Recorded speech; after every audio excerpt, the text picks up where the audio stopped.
آئیے کچھ عظمانوں سے بیشتر اشتہائی اور احترام اور خلوص کے ساتھ بارگاہ رسالت کی ہدیہ دور پیش کرنے کی سعادت حاصل کرے پڑھے باول اللهم صل على سيدنا وشفيعنا ومولانا محمد صلاة وسلام عليك يا سيدي يا حبيبي يا رسول الله صلى الله تعالى عليه وسلم. حاضر سامعین، میں نے قرآن مقدس کی آیت کریمہ تلاوت کی.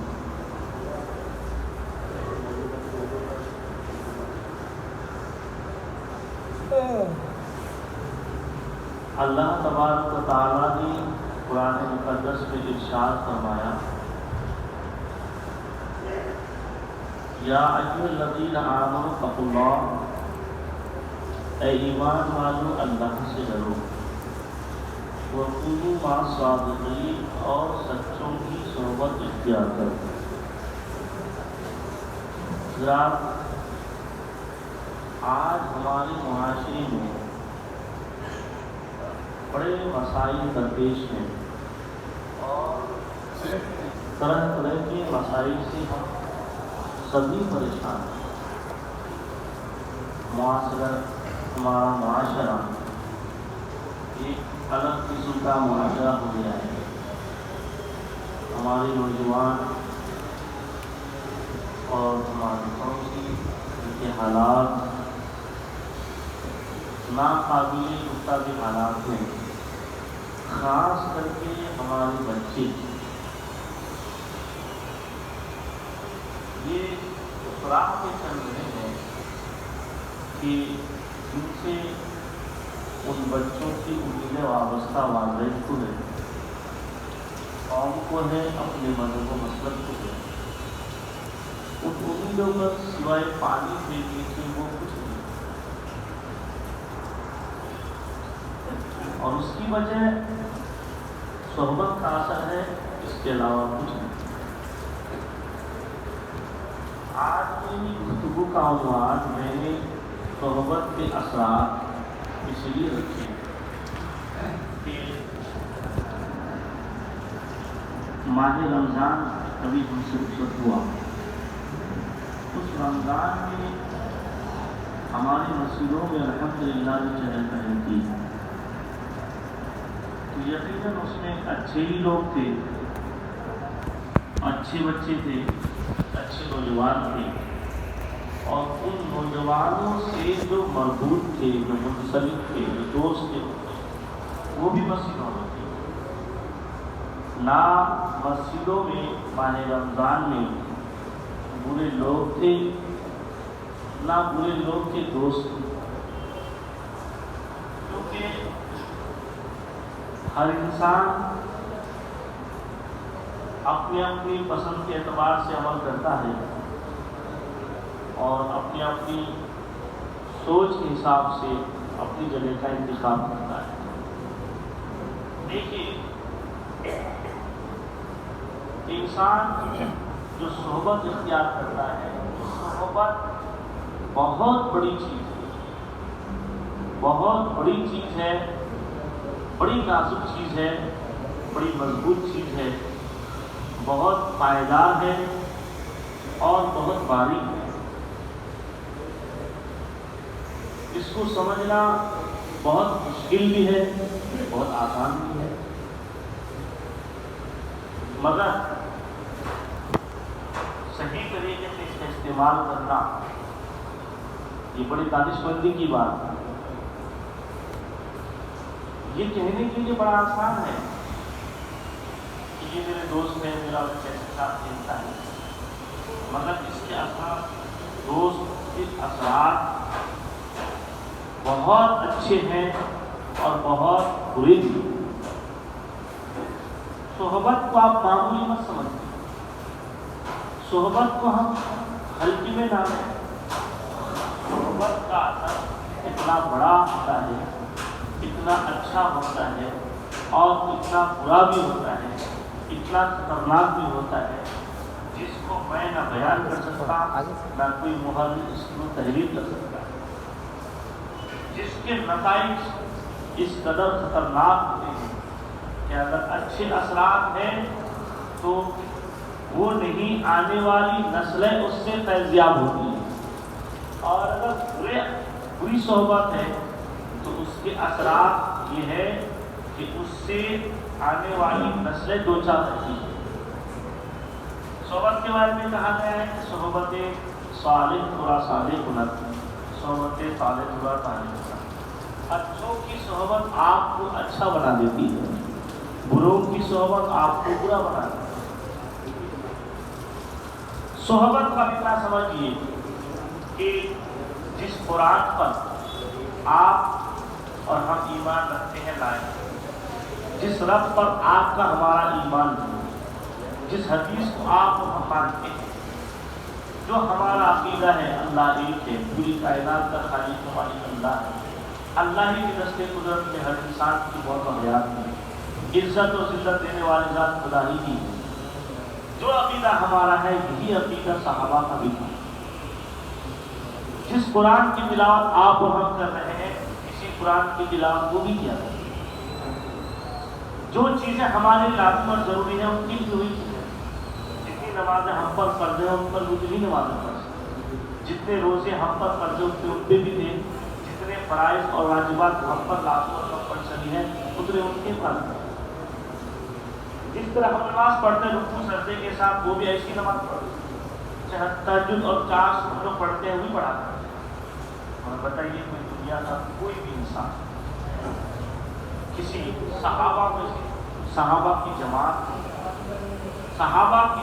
میں سے ایک، ان کی جماعت میں سے ادنا قسم کا صحابی، ان کی جماعت میں ہر اس میں جماعت میں درجہ بندی ہے، تو صحابہ کی فہرست میں جو ان میں سے ادنا ہے، حالانکہ ادنا کا لفظ ہم استعمال کرنے کے لیے ان کی شان میں گستاخی سمجھتے ہیں، مگر مثال کے طور پر کہ ان کی جماعت میں جو ان میں ادنا ہے، ان کا مقابلہ اس وقت کا کوئی غوث کر سکتا ہے، کوئی قطب کر سکتا ہے، کوئی نہیں۔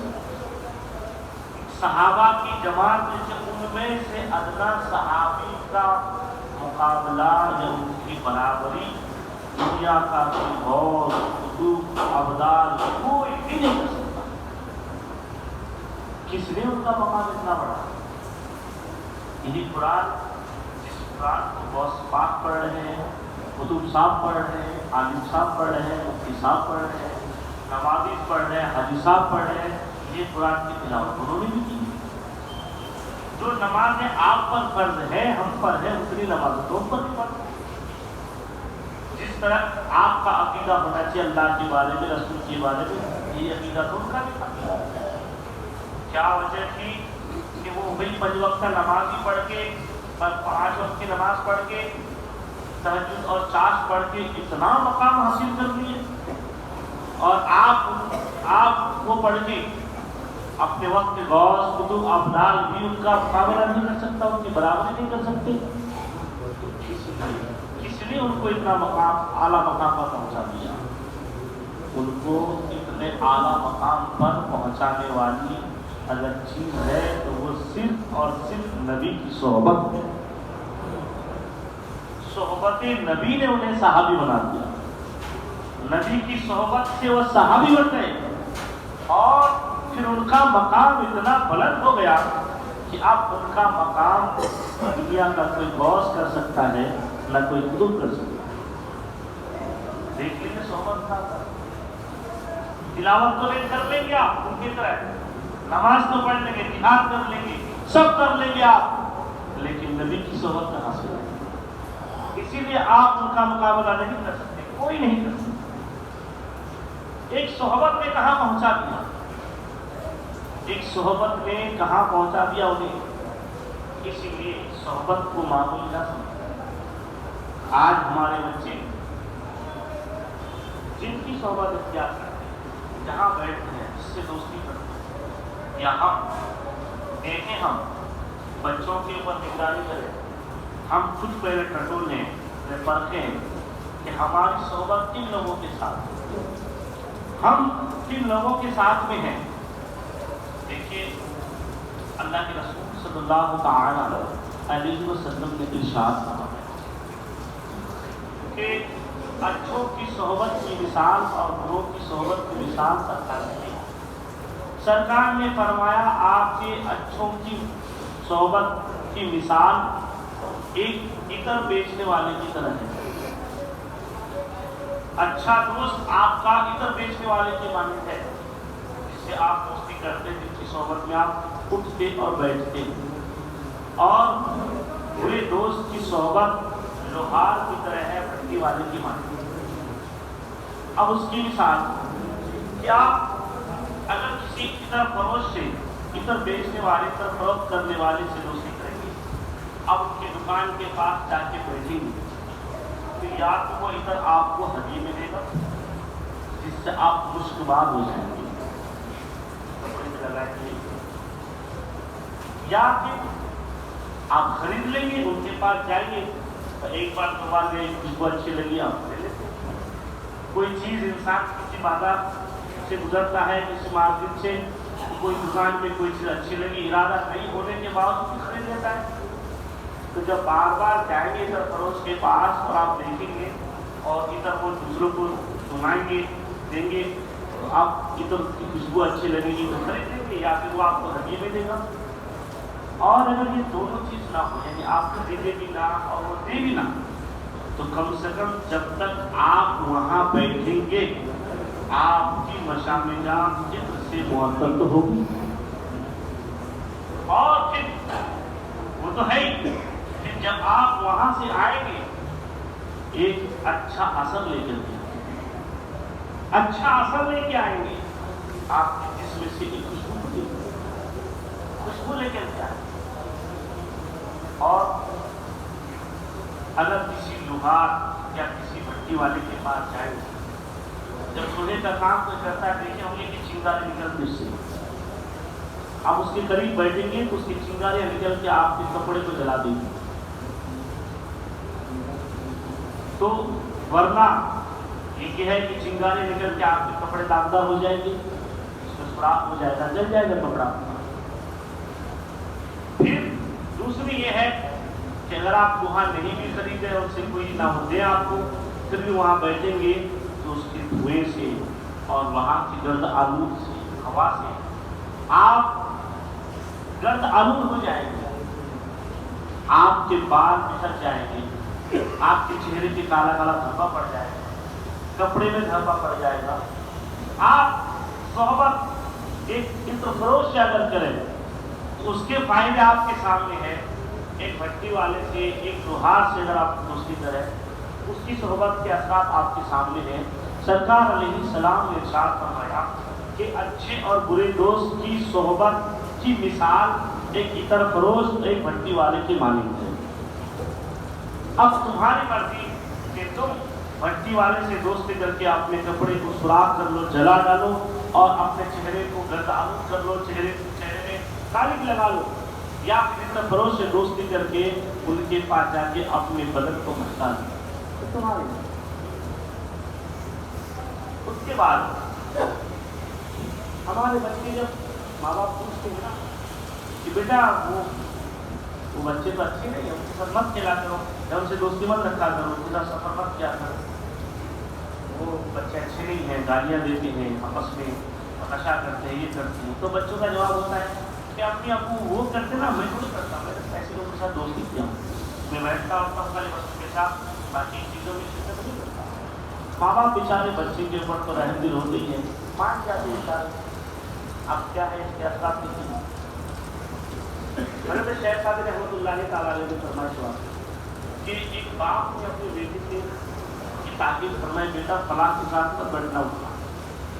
تو بیٹی نے کہا کہ نہیں، وہ لوگ برے ہیں پر میں اچھا ہوں، میں ان کے ساتھ جاتا ہوں تو ان کے ساتھ نہ کھیلتا ہوں، نہ ان کی باتیں سنتا ہوں، تو میں تھوڑی بگڑنے والا ہوں۔ تو باپ کے درپیش اس کو سمجھانا تھا، باپ نے کچھ نہیں کہا۔ دوسرے دن باپ نے کہا بیٹا اچھے قسم کے سیب لے کر کے آؤ، 2 کلو سیب منگایا، تو بہترین کوالٹی جو ہے وہ لے کے آنا، چاہے قیمت جتنی بھی ہو، 2 کلو سیب منگوایا۔